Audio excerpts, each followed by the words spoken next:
section. Morning, kids. Welcome back from spring break. I just lost power here a minute ago and it came back on, so I don't know how that's going to work. Could be a snow day right in the middle of the thing, but right in the middle of the lecture, but we'll see how it goes. Anyway, we're going to talk some more about 1862 over on the East Coast in the Virginia theater. Not going real well for the Union. McClellan's been shown to be kind of a timid commander. Lee's very aggressive. He's very capable.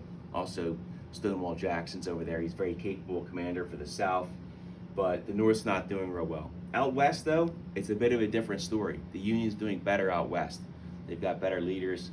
They've got a better campaign. And one of the things that they're still working on is this Anaconda plan that we had mentioned earlier, where they're going to shut off all the major seaports and the ocean. They're going to use their Navy. And that also includes the Mississippi River. Mississippi River is a hugely important waterway just because of all the trade and commercial activity that could happen down that river. It's a vital lifeline for all those states out in the Midwest and West, and it's a vital lifeline for the Confederacy. So the Union's going to try and shut that down and shut down the other river systems in the area. One of the first campaigns we look at is the Fort Donelson, Fort Henry campaign. So here's the confluence of the Tennessee River right here and the Cumberland River right here. And this little choke point right here, the Confederates had two forts. General Grant went down there and suppressed both those forts.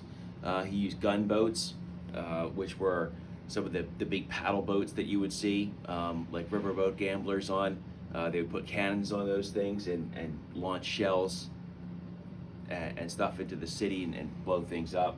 So he got surrenders from those guys, and he became no surrender Grant, or he offered no terms of surrender for the Confederate soldiers, right? No terms, I should say, no terms Grant. Unconditional surrender only. So that was a successful campaign for the Union.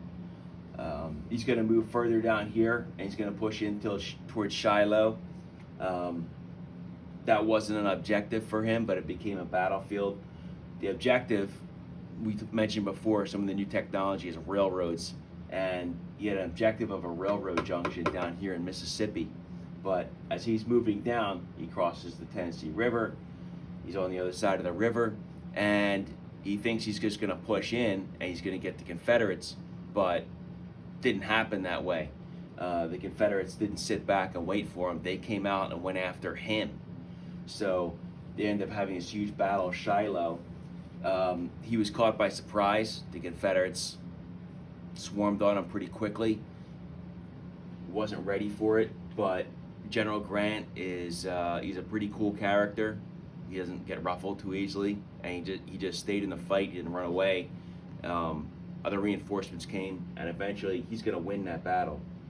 One of the big effects, of that battle was that General Johnston, Albert Sidney Johnston for the South, was fatally wounded. He's a really effective commander. He's one of the few that they have out west in this theater. They have a lot of hopes pinned to General Albert Sidney Johnston, and he's killed in this battle. There's another General Johnston, Joe Johnston, and Joe's over in the Virginia theater back that way. So it can get confusing. Albert Sidney gets killed at Shiloh. Joe fights on towards the end of the war. So Shiloh ends up being a huge victory for the Union. Something like 23,000 casualties when you count up the guys on both sides. It's a very bloody affair. And remember, it's 1862. It's spring of 1862, so it's still pretty early in the war. The war doesn't end until about 1865. So it's pretty shocking for the American public. That's a lot of people killed right there and wounded. All right. Also in April '62, the Union forces come down here with their Navy. They blast their way into New Orleans. They take over New Orleans, Louisiana, right down here at the mouth of the Mississippi River. So they've now pinched off the Mississippi River. from the outside world. It's a big victory for the Union and a shattering loss for the Confederacy. Think of the big cities in the South back then. Not too many. This is basically it. I mean, New Orleans. You've got Atlanta, Georgia, which would be over here somewhere in the mountains of Georgia. Maybe Charleston, South Carolina. That's it. Most of the other big cities that are down there now weren't big cities. Like Miami wasn't really much of anything back then. So they take over New Orleans, and it's a conquered city. The people are very surly, and the Union soldiers and the Union command put a lot of pressure on them and oppress them to a certain extent. So there's definitely some relationship issues between the conquering Union Army and the Southern Confederates who are taking over down there. So that gets us through, I guess, winter and spring of 1862 out in the Western Theater. Next time we talk, I'm going to go back and look at the Virginia Theater a little bit more again, and some of the other fighting that's going on over there in 1862. And we've got the big Battle of Antietam coming up also in 1862. So it's a big year. A lot of fighting going on in 62.